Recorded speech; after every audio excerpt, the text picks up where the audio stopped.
अक्सर लोग समझते हैं कि घर में सुकून सिर्फ बहुत सारे पैसों से आ सकता है। जबकि मुझे ऐसे लगता है कि अगर एक औरत सलीकामंद हो ना तो वो अपने घर को कम पैसों में भी बहुत अच्छे तरीके से मैनेज कर सकती है।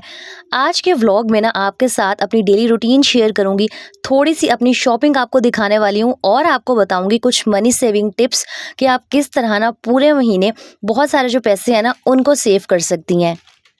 अस्सलाम वालेकुम माय यूट्यूब फैमिली, उम्मीद है जी आप सब ठीक ठाक होंगे। अल्हम्दुलिल्लाह मैं बिल्कुल ठीक हूँ। तो यहाँ जी मैं आपको बताती हूँ कि मेरे जो किचन में पर्दे लगे हुए हैं ना वो आज मैंने वॉश किए थे।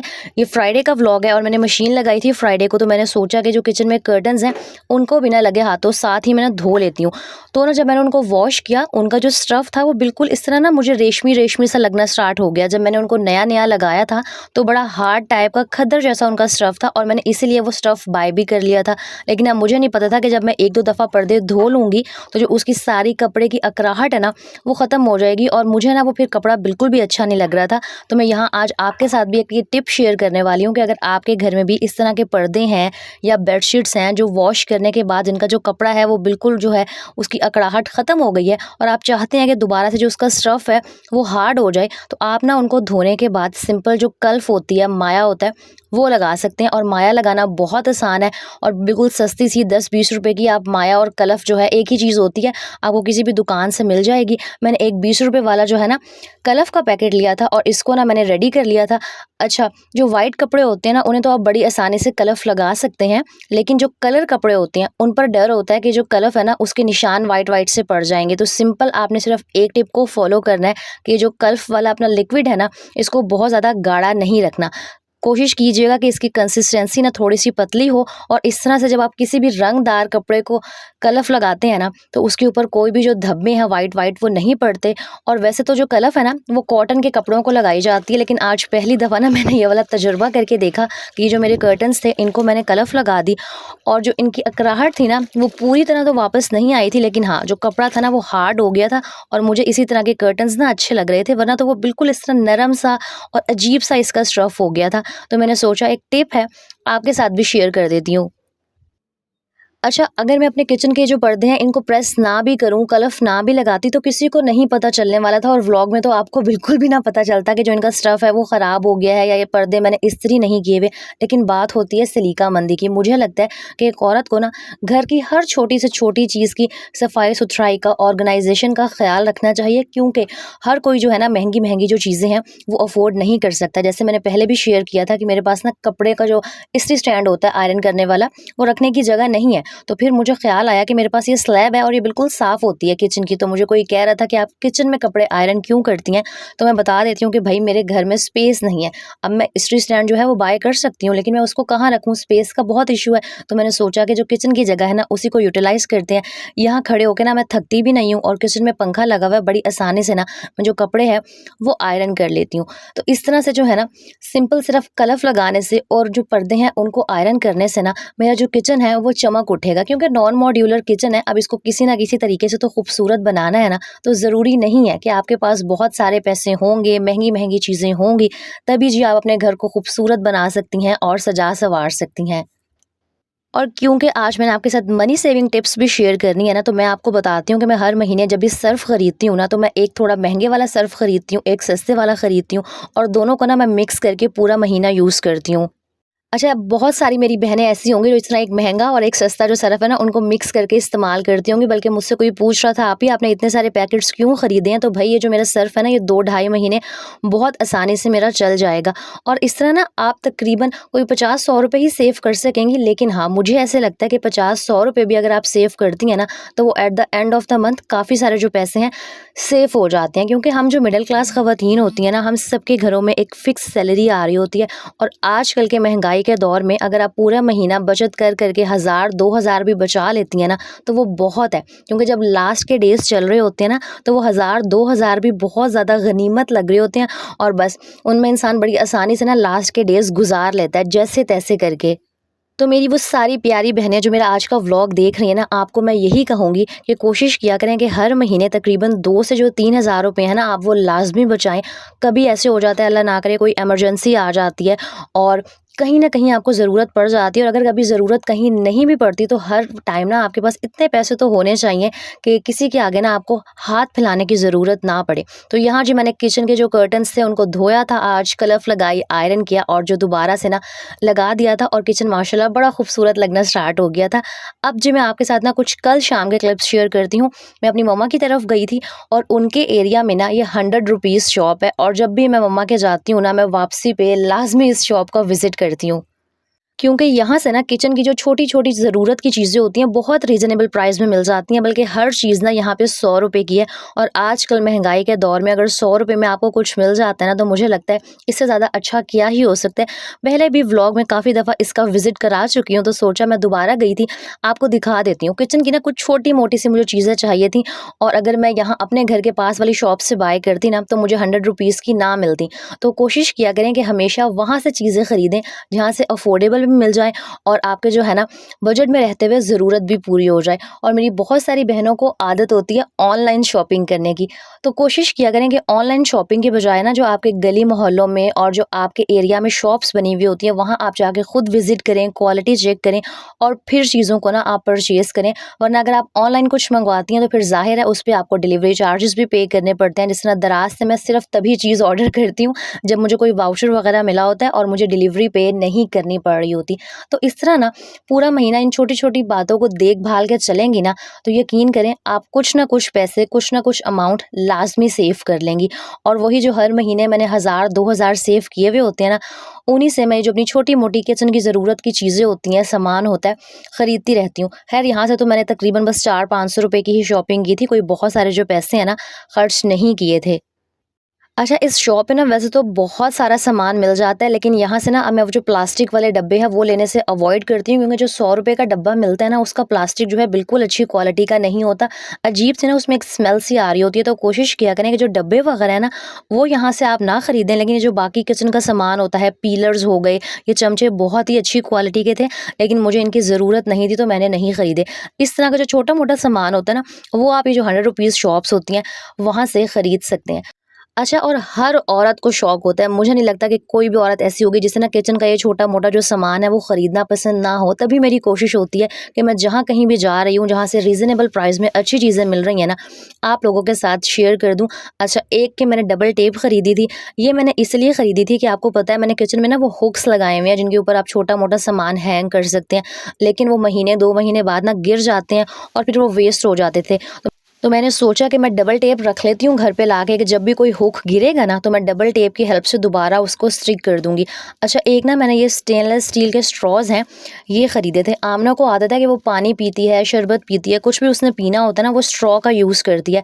तो जो उसका ग्लास है उसके साथ आता है प्लास्टिक वाला स्ट्रॉ, तो मुझे ना वो अच्छा नहीं लग रहा होता। प्लास्टिक में वैसे ही जरासीम होते हैं, उसको मैं बॉयल भी नहीं कर सकती थी। तो ये 100 रुपए के ना मुझे 2 स्ट्रॉ मिले थे, और साथ सबसे अच्छी चीज़ ये थी कि इनको साफ़ करने के लिए ब्रश भी दिया हुआ था। तो मैं कब से ना ये चीज़ ढूँढ रही थी और मैं सोचती थी, लेकिन फिर मैं लाना भूल जाती थी। तो मैं एक ये स्टेनलेस स्टील के स्ट्रॉ लेके आई थी।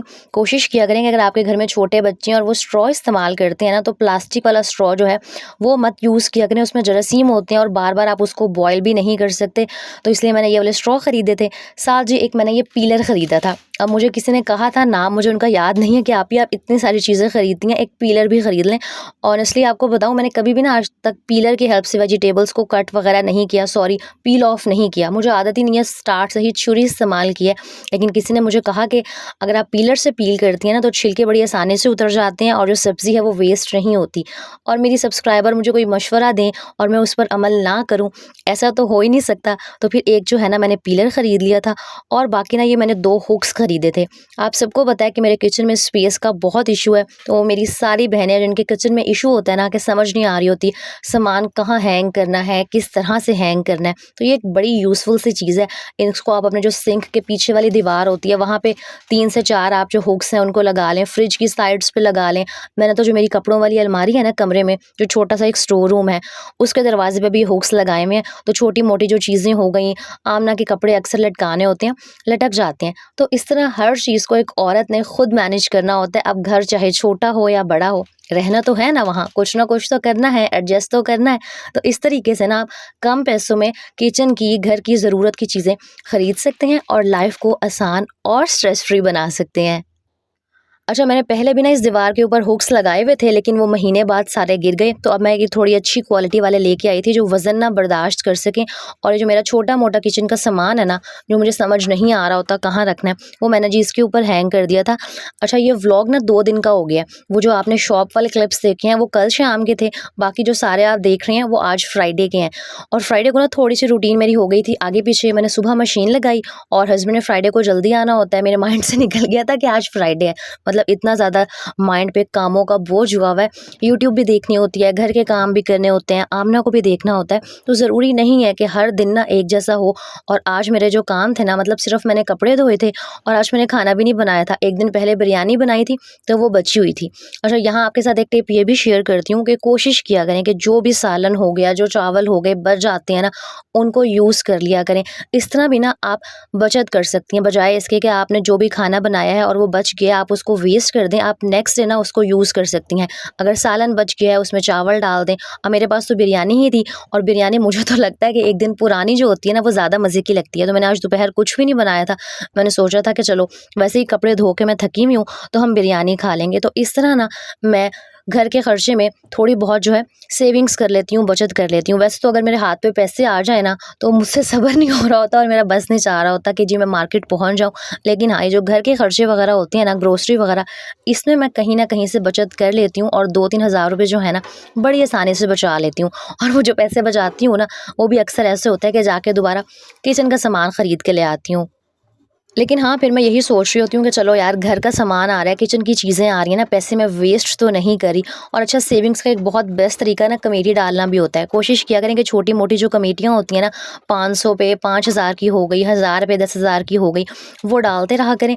इस तरह भी ना आप जो पैसे हैं उनकी सेविंग्स कर सकते हैं। वरना तो आजकल के महँगाई के दौर में ना सेविंग्स करना बहुत मुश्किल हो गया है। अच्छा, आज मैं आपको बता रही थी कि मैंने खाना भी नहीं बनाया था और आज मैंने सफाई भी नहीं की थी। वैसे तो मेरे घर पे इतना कोई ख़ास गंद नहीं होता, लेकिन बस रूटीन इतनी बिज़ी हुई हुई थी, मैंने व्लॉग का काम करना था। तो बस आज मैंने कपड़े वॉश किए, एक दिन का जो पहले बचा हुआ खाना था, चावल थे, वो खाए। और यहाँ दोपहर हो गई थी, मैंने आटा गूँधा, आटा भी नहीं गूँधा हुआ था। और साथ ही मैंने सोचा कि जितनी देर में मेरा आटा गूँधा जाएगा ना, तवा हो रहा था काफ़ी ज़्यादा गंदा। तो मैं पहले भी शेयर कर चुकी हूँ कि आपका अगर नॉन स्टिक का तवा है ना, तो आपने 5 से 10 मिनट अच्छे से चूल्हे पे उसको गर्म करना है और फिर किसी भी वो जो लकड़ी वाला चम्मच होता है, लकड़ी के स्पैचुला से ना अच्छे से उसको खुरच लेना है। तो जो भी उसके ऊपर चिकनाई वगैरह जमी हुई होगी ना, सारी अच्छे से साफ़ हो जाएगी। और बाद में जो आपका तवा है ना, आप उसको काले तेल की हेल्प से या लिक्विड डिश वॉश की हेल्प से किसी भी चीज़ से ना साफ़ कर लें। ये जो किचन का सामान होता है ना, स्पेशली तवा हो गया, चकला बेलना हो गया, स्टोव हो गया, डेली बेसिस पर ना सही लेकिन हफ्ते में 2 से 3 दफ़ा इसकी सफाई-सुथराई लाज़मी किया करें। एक तो हाइजीन मेंटेन रहती है, जरासीम नहीं आते, और दूसरा ना किचन साफ़-सुथरा रहता है और फिर किसी भी आपको महँगे-महँगे क्लीनर की और मेड्स की ज़रूरत नहीं पड़ती। और मेरा अपना पर्सनल पॉइंट ऑफ व्यू भी यही है कि बजाय इसके कि आप मेड को हर महीने 4 से 5,000 रुपए दे के घर की सफाई वगैरह कराएँ, ये काम ना आप घर पे खुद कर सकती हैं। एक तो आपके पैसे जो हैं वो सेफ होंगे, दूसरा ना आपकी एक्सरसाइज़ हो जाएगी, आपको किसी जिम वगैरह जो जाने की ना ज़रूरत नहीं रहेगी। ख़ैर, यहाँ पर शाम का टाइम हो गया था। मेरी आदत है चाहे मैं सुबह सफाई करूँ, वैसे तो मोस्टली मैं सुबह में ही करती हूँ, लेकिन हाँ, कभी रूटीन डिस्टर्ब हो जाती है, आगे-पीछे हो जाती है, तो यहाँ आज मैं मगरिब के बाद सफाई कर रही थी। अब मुझे यहाँ कमेंट्स आएँगे कि जी मगरिब के बाद झाड़ू नहीं लगाते, ये हो जाता है, वो हो जाता है। तो भई मैं इस कॉन्सेप्ट पे बिलीव नहीं करती। मेरे माइंड में बस ये चीज़ होती है कि हमारे दीन इस्लाम में कहा गया है, सफाई निफ़्स ईमान है, कि बजाय इसके कि आप गंदगी में बैठें, गंदे घर में रहें, वैसे ऐसा जितना कोई ख़ास गंद नहीं था, लेकिन फिर भी मुझे होता है कि डेली बेसिस पर ना घर की सफाई एक दफ़ा लाज़मी होनी चाहिए। तो बस यहाँ मैंने आज जो है ना सफाई का काम काफ़ी लेट किया था, तो मैंने सोचा कि ये वाली रूटीन भी आपके साथ शेयर करती हूँ कि आपकी आप ही भी ना हर दिन जल्दी-जल्दी फ्री नहीं हो जाती। कभी-कभी ऐसे हो जाता है कि मुझे मग़रिब के बाद ना सफाई करनी पड़ रही होती है। और मैं बात कर रही थी मेड की, मुझे अक्सर ये वाले कमेंट्स भी आ रहे होते हैं, आप भी आपको देख-देख के ना हमने अपनी जो काम वाली है उसको हटा दिया और अब मैं घर के काम ना खुद करती हूँ। तो मुझे बड़ी खुशी हो रही होती है कि चलो यार, मेरे व्लॉग्स देख के किसी का फ़ायदा हो रहा है और जो है ना किसी के 4-5 हज़ार रुपए सेव हो रहे हैं। 4-5 हज़ार रुपए अच्छी खासी अमाउंट होती है और उस अमाउंट को आप किसी भी दूसरे काम के लिए यूटिलाइज़ कर सकती हैं। अपने बच्चों की कोई भी ख्वाहिश पूरी कर सकती हैं, उनकी स्कूल की फ़ीस पे हो सकती है या उन पैसों को आप सेव कर सकती हैं। क्योंकि भई महँगाई के जो हालात चल रहे हैं ना, इस टाइम पीरियड में सेविंग करना बहुत मुश्किल है, लेकिन फिर भी वही बात है, कोशिश किया करें कि आप इन हैबिट्स को अडॉप्ट करें कि जो खाना बच जाता है उसको वेस्ट ना करें, जो ग्रोसरी है वो देख-भाल के खरीदें। कोई भी आप शॉपिंग पे जाती हैं और कुछ भी खरीदती हैं तो हमेशा 1-2 जगह से रेट्स पता करने के बाद फिर चीज़ों को खरीदा करें। ये ना हो कि आप बाज़ार गई हैं, कोई चीज़ आपको अच्छी लगी है और जो आपने फ़ौरन से ना उसको खरीद लिया है। अच्छा, यहाँ पर ना मैं रात के खाने की तैयारी कर रही थी। दोपहर में तो जी हमने 1 दिन पहले जो बची हुई बिरयानी थी ना, वो खा ली थी। अब जी मसला था कि रात को क्या खाना है। फिर मुझे याद आया कि जी मैंने शामी कबाब जो है ना उनको फ्रीज़ करके रखा हुआ है, तो बस फिर क्या था, मैंने रोटियाँ बनाई और साथ में जो थे ना शामी कबाब उनको निकाला, उनको फ्राई किया, साथ रायता बनाया और इस तरह जी पूरा जो दिन था वो बड़े अफ़ोर्डेबल तरीके से ना मेरा गुज़र गया था। यानी दोपहर भी खाने में कोई खर्चा नहीं हुआ और रात को भी जो शामी कबाब मैंने बना के रखे थे ना, वो ही यूज़ हो गए थे। तो मैंने सोचा आज ना मैं आपके साथ अपनी बिल्कुल रियल सी रूटीन शेयर करती हूँ कि ना तो हर दिन प्रोडक्टिव हो सकता है और ना ही ना हर दिन आपको बहुत सारे खाने के ऊपर पैसे खर्च करने की ज़रूरत होती है। कोशिश किया करें कि जो चीज़ आपके पास अवेलेबल है उसी को खाएँ, पिएँ, अल्लाह ताला का शुक्र अदा करें, खुश रहें और खुशियाँ बाँटें। और आखिर में ना सिर्फ आपको मैं इतना कहूँगी कि अगर ज़िंदगी में कामयाब होना चाहते हैं ना, चाहे आपकी प्रैक्टिकल लाइफ हो या आप कोई सोशल मीडिया इन्फ्लुएंसर हो, आप यूट्यूब पर व्लॉग्स बनाते हो या कुछ भी, कोशिश करें कि दूसरों को ना फॉलो करने के चक्कर में जो आपकी ओरिजिनलिटी है ना, जो आपकी असली पहचान और शख्सियत है, उसको मत खोएं। आपके पास जो है, जैसा है, वही दिखाएं। मेरी पूरी कोशिश होती है और ना मेरा दिल भी नहीं कर रहा होता कि मैं कोई भी शो ऑफ करूँ। मेरी यही कोशिश हो रही होती है कि अगर कोई मेरा व्लॉग देख रहा है ना, उसको एहसास कमतरी बिल्कुल नहीं होनी चाहिए, बल्कि वो मेरी वीडियो से कुछ ना कुछ सीख कर जाना चाहिए। अगर व्लॉग अच्छा लगा हो तो लाइक, कमेंट एंड शेयर कीजिएगा। अपना बहुत सारा ख्याल रखिएगा। अल्लाह हाफ़िज़।